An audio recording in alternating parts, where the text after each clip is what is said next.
Hello and welcome back. You must be wondering why these images in front of us. In fact, these images represent our state of mind, our inner world, when we started off with class 12. We were all happy babies. We started off looking forward to something. And we were expecting some very good things to happen in class 12 psychology.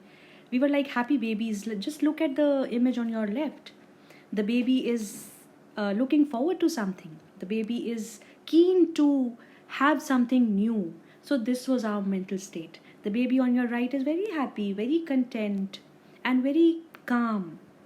But unfortunately, what has happened? In a few lectures that we have had, very few lectures that we have had in the past, like 7, 8 lectures, we all have changed to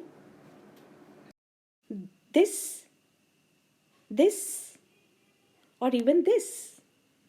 I can very well relate to you and I can understand what is going on inside you with so many concepts, so many terms, so many technical words being being given to you in every lecture. uh, Anybody is bound to experience what these children in the images are experiencing. So I'm all with you. And in fact, I would like to go a step further and tell you that even I am on the same boat. I am sailing on the same boat with you people.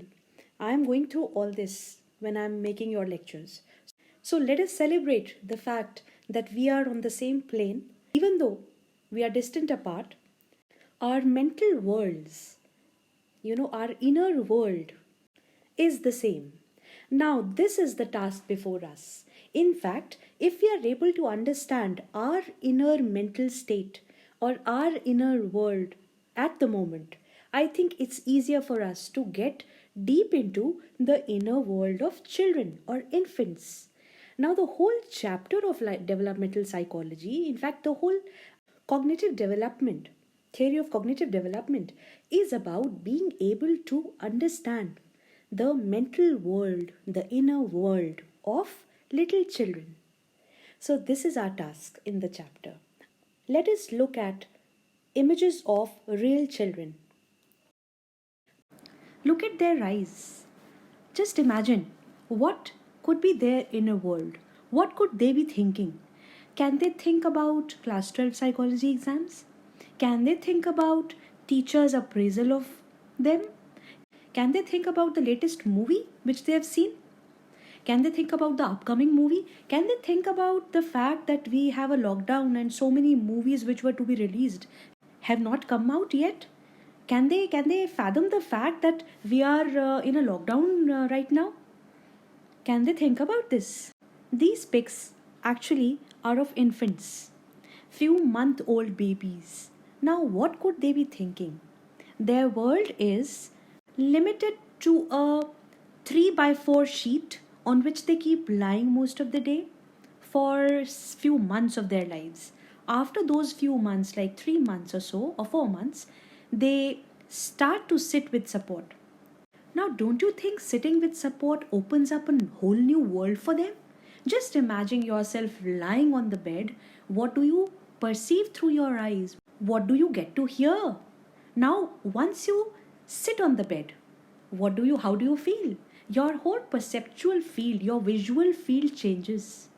Now, imagine a child who, after mastering sitting, is able to crawl. Now, imagine what multitude of options are available to him or her to explore the environment. The child can actually reach objects by crawling on the four limbs. This is a sea change in the life of an infant who was before a few months lying on the bed the whole time 24/7. Now, this very infant, when this infant learns to stand on the two legs and later on walk, just imagine the kind of achievement the baby must be feeling. Everybody around him or her was walking, was running, was doing all the tasks on two limbs.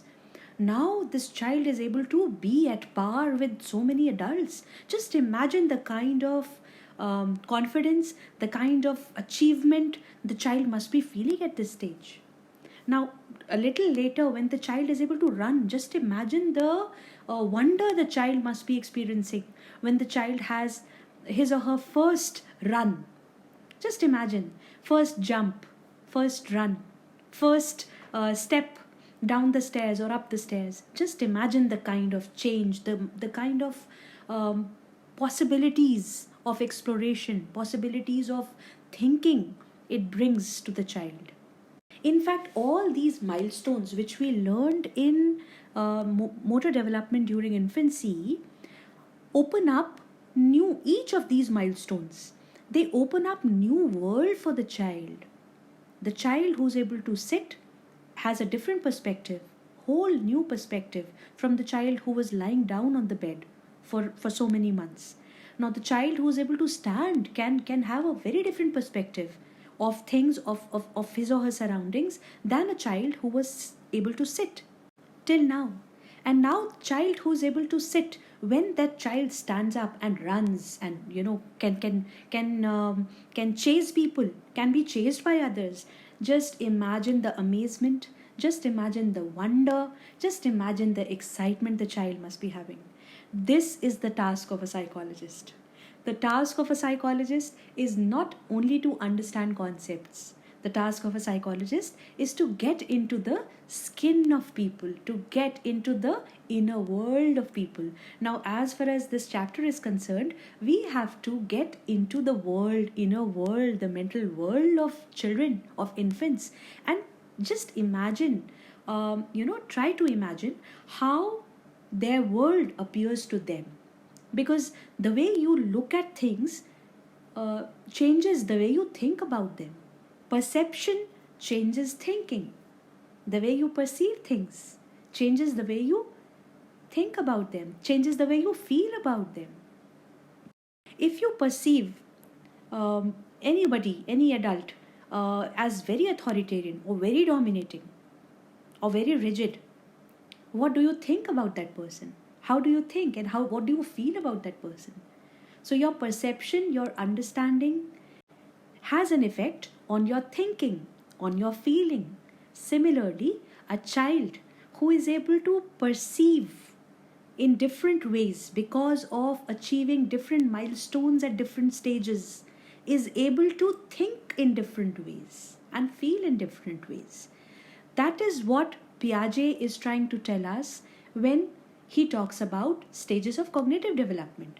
Now, since the child is developing physically, the child's worldview is changing. The child's reach for things, for people, for events is changing. Now the child who was just lying on the bed is now moving around. So the child who was lying on the bed was just guided by his or her own body, because that is all the child had at that time. Once the child grows, the world grows for the child. The child is able to perceive more, look more, hear more. That is how changes take place. So we have had a look at babies. Now let us go a little further and have a look at images of children belonging to the pre-operational stage, or who are 2 years and above. Just look at these pics now. These are all pics of children belonging to 2 years to 11 years of age. So this is the childhood period. Now, do you find a difference between these pics and the pics you were shown earlier? Definitely there is a difference. Now, this is the difference which we are trying to understand through the theory of cognitive development. How do children think differently in different stages of their life? This is the question we are trying to answer. And you know what? After this, we'll be going to the next stage of cognitive development, which will be talking about cognition or thinking, which goes on in the minds of people like you. So I'm pretty sure you enjoyed the photo show. Let us now go to pre-operational and concrete operational stage of cognitive development. We'll keep returning to these interesting images as and when they help us understand the concepts. So let us go to the pre-operational stage. So friends, we know that the pre-operational stage of cognitive development spans from 2 years to 7 years of age, and the concrete operational stage spans from 7 years to 11 years of age. In fact, 2 to 7 years of age is called the period of early childhood, while 7 to 11 years is known as later childhood. So, what happens after 2 years is that the child rapidly develops a capacity to form mental representation. We learned in sensory motor stage of cognitive development that mental representation starts during the last substage, which is called the mental representation stage. So, during the last substage of sensory motor stage of cognitive development, capacity for mental representation starts to develop. Now, during 2 to 7 years, this capacity for mental representation increases rapidly. So, because of this, the child is able to form images of events, people, and things. Even when things are not in front of the child is able to see them in their minds. Or in other words, they are able to form internal representations of external things. So they have this, they can have pictures of things, people, and happenings outside. But they lack logic at this stage. There is no logic that they can understand. So their thinking has the capacity to for internal representation or mental representation, but they do not have any logic in their thinking. So if you try to give logic to a 2 to 7 year old child, there are chances that most of the times you will fail badly because they are not able to understand the logic. So if they don't understand the logic, how do they think? How do they process information? How do they solve problems? Let us look at it one by one. So we ask this question as to how do children at pre-operational stage think? What are the mental processes? How do they think? How do they process information? So we'll be considering one by one the major characteristics of pre-operational thinking. First one is egocentrism. Centrism is that their thinking is centered on their own ego. Their thinking is centered on themselves. So they think others perceive, think, and feel just the way they do.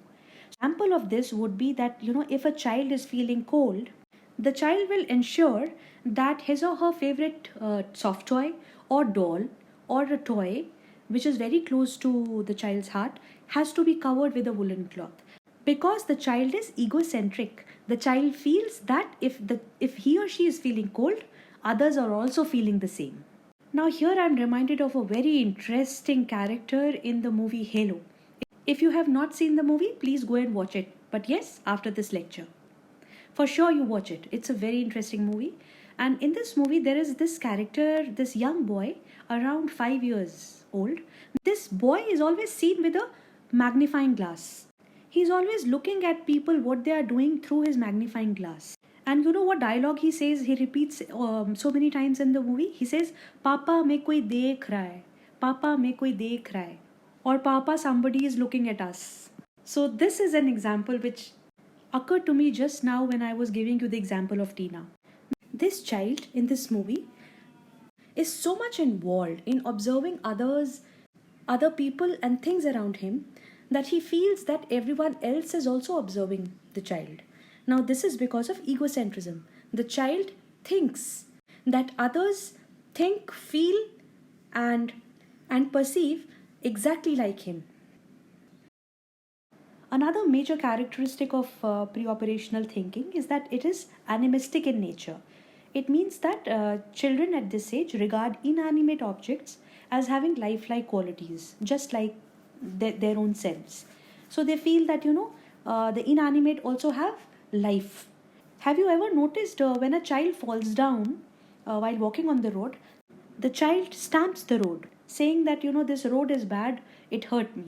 This is because the child feels that road is alive, as much alive as he or she is, and the road is intentionally hurting the child.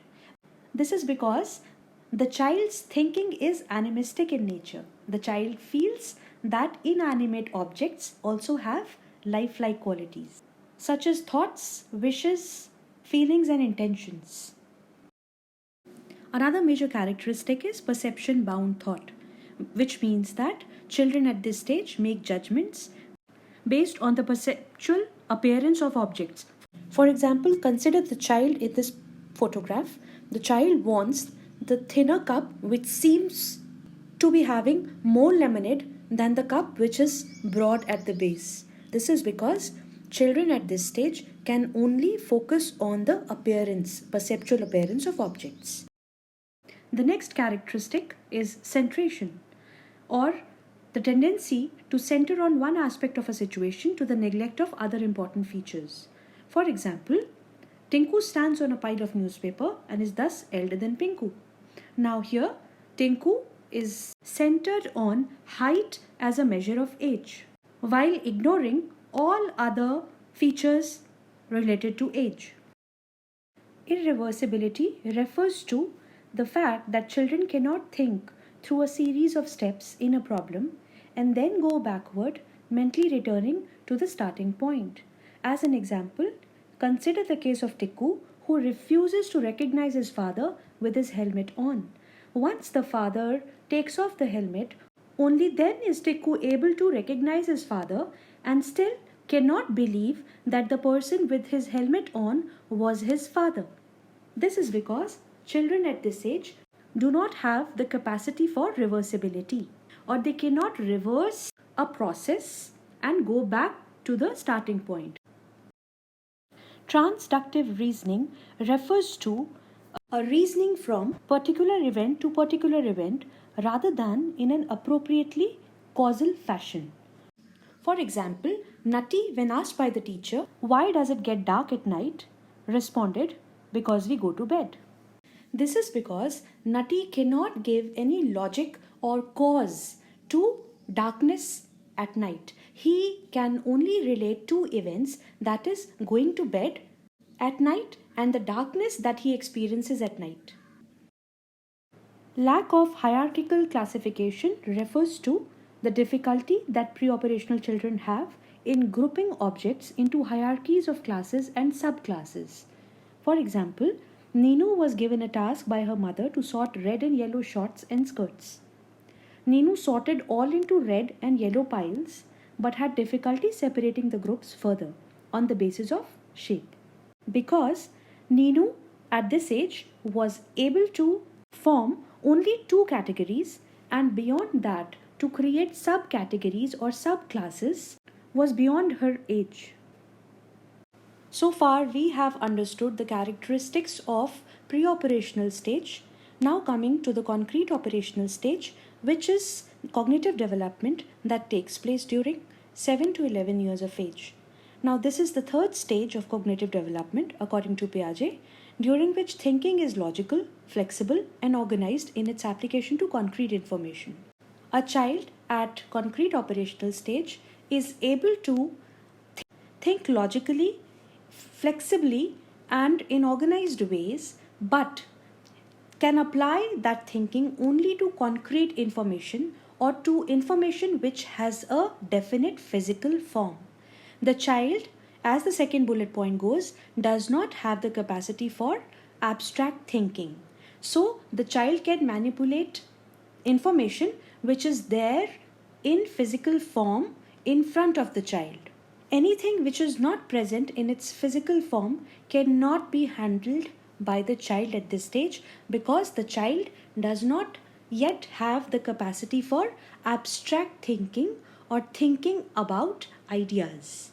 The child can only think in terms of objects physically present for the child. This is precisely the reason for teaching mathematical concepts at the introductory level at class 1 or KG using concrete objects. For instance, children in class KG or class 1 are taught addition using matchsticks or using solid blocks, kidney beans for example, because these are tangible objects, concrete objects, objects with definite physical form which can be manipulated mechanically by the child using his or her hands. Now coming to the major characteristics of concrete operational stage. The first one is conservation. We are already familiar with conservation. So Pinny's example, who wanted a taller and slender glass than the one which was broad at the base, she can now understand that both the glasses are equal.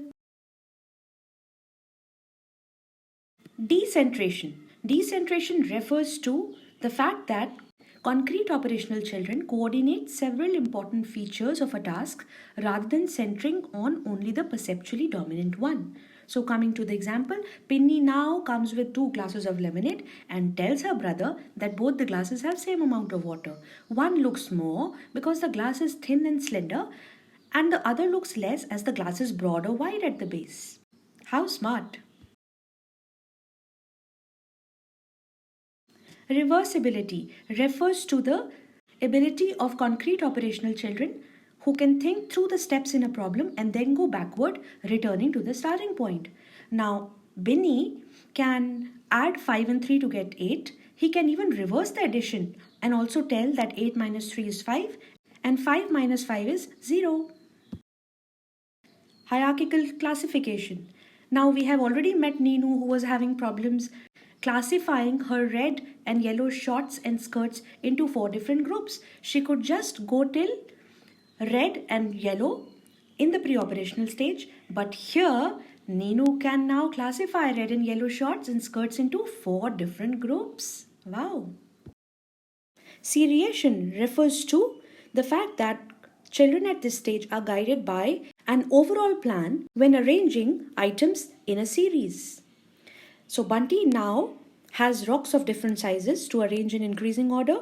He arranges all in a row, selecting the smallest and then the next smallest in the row until they were all arranged serially in ascending order. Transitive inference. The children at this stage can seriate mentally. After comparing A and B with C, they can infer the relationship between A and C. Now Santa can understand that he is shorter than Banta and so is also shorter than Hanta, who is even taller than Banta. What a feat! Spatial operations. Children can conserve distance, understand the relations among distance, time, and speed, and create organized cognitive maps of familiar environments. So Santa now knows that A. Traffic jam on the road does not make it shorter. B. If he runs faster than Banta for the same amount of time, he will go farther than Banta. And C. He can even draw a map showing route from his house to Banta's house. Amazing. So that's all about major characteristics of concrete operational stage. Let us now go to our overview slide and tick the column that we have covered today.